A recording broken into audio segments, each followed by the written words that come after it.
Proposé de parler de la lettre I, ce sera donc I comme iPhone, ça aurait pu être S comme smartphone, ça aurait pu être aussi P comme petit et comme écran ou M comme miniature et miniaturisation.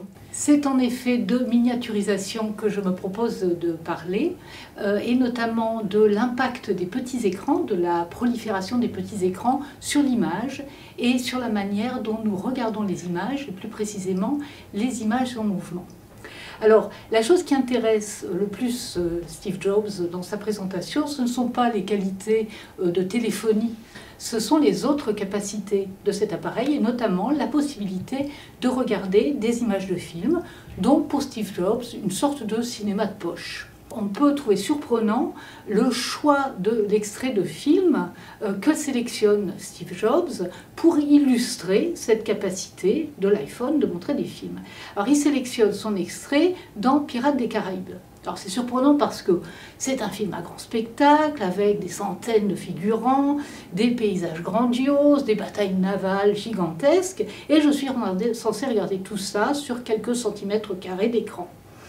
Ce choix n'est pas aussi surprenant qu'il le paraît, n'est-ce pas? Ce qui séduit dans l'image miniaturisée, c'est la profusion de détails, mais aussi le rendu des couleurs et la densité des tonalités.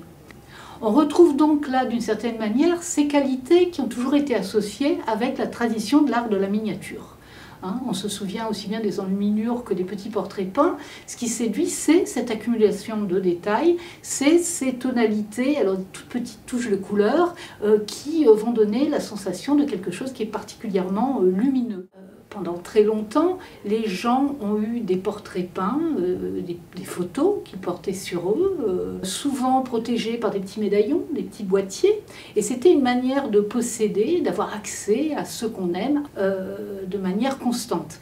Et de la même manière, d'une certaine façon, l'iPhone va être un moyen de voyager, de se déplacer avec tout un monde de photographies, de films, de vidéos, donc un accès à ce qu'on aime à tout moment.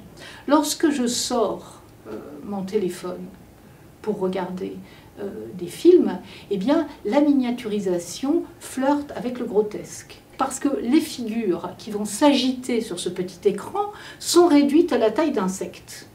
Et que donc je vais avoir des héros, voire des super-héros, qui sautent, qui courent, qui se battent sur un espace qui fait grosso modo la taille d'une grosse boîte d'allumettes. Or, ces super-héros, du simple toucher de l'index ou du pouce, je peux les stopper, les arrêter, les pétrifier. Et donc, d'une certaine manière, lorsque nous sommes dans le métro, dans le train, assis debout, et que nous sortons notre petit écran pour regarder des films, eh bien, nous ressemblons probablement un peu à des entomologistes qui sont captivés par les transformations d'un spectacle microcosmique.